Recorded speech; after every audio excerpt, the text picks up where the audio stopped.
ngayong araw na to, it's April 14, 2025. Gusto kong ilunsad itong nasa idea ko na isang movement, yung Make Philippines Better Than Singapore movement.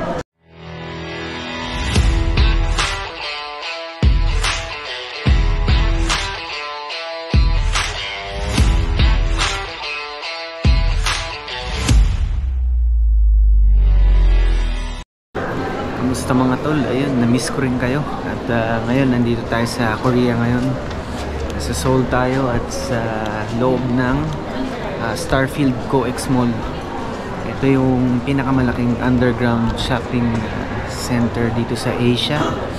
At napakaganda ng library dito mga tol. So, gusto kong makita nyo din yung loob. At napakagandang mall din ito. Ang dami nyo pwedeng mabili. Mga damit, mga kung ano-anong items, no?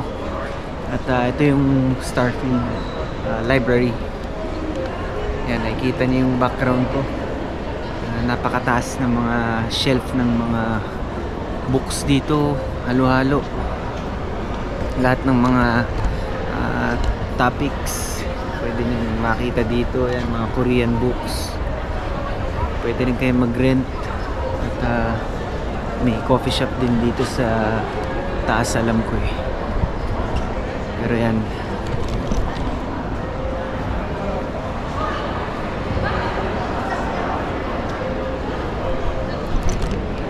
so napakaganda dito.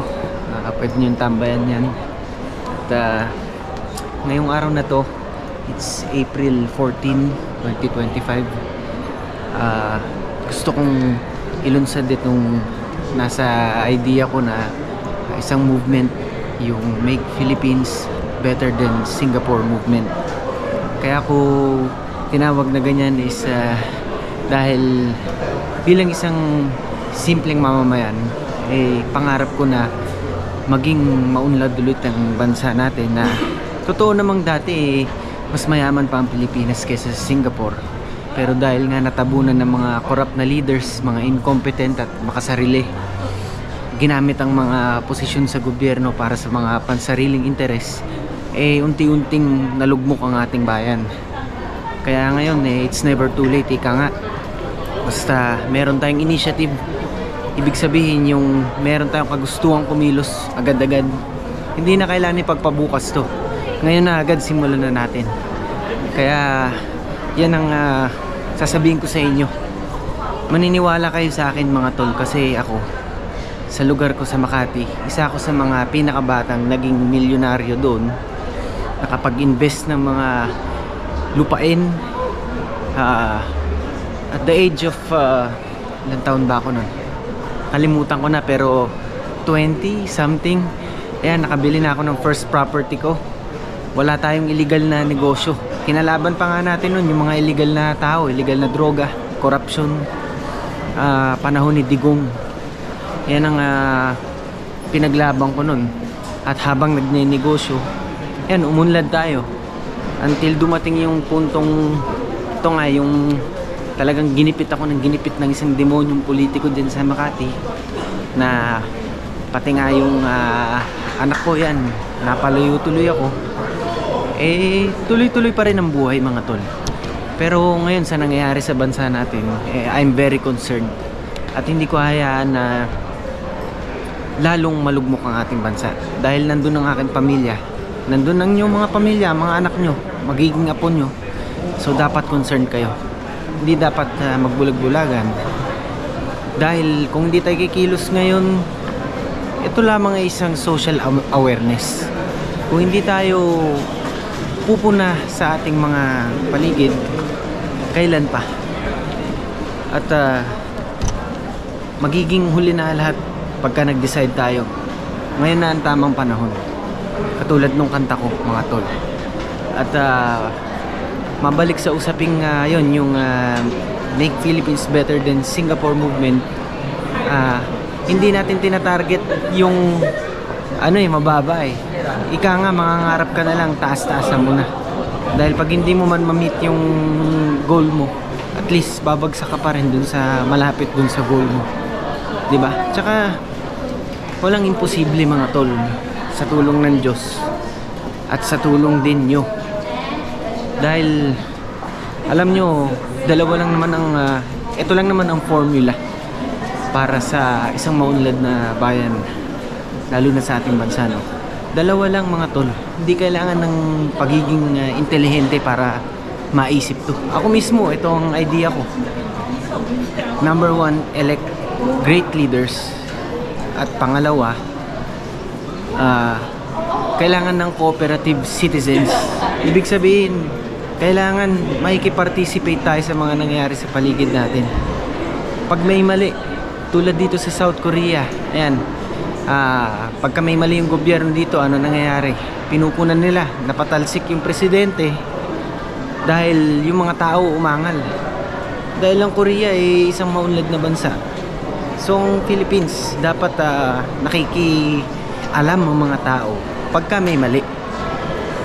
Kaya yung dalawang yan, it's a recipe for greatness, para sa pagbabago, para sa maunlad na bansa. At dahil eto nga, sinabi ko na rin sa inyo ang idea ko na to, sana maging bago itong ating goal para dito sa page na to. Hindi na muna yung puro suntukan tulad ng dati. Ipagpaliban muna natin yan, siguro sa another time. May panahon para dyan sa mga ganyang content. Pero ito, kailangan ko kayo mga tol this time. Dahil yung injustice sa atin napakalala na. Yung mga droga naglipana na naman. Mga malalaking tao na nagiging politiko na. Yung iba tumatakbo na ngayon, mga drug lord, ano ba yan, tanimbala, mga Chinese na nakikidnap, multiple.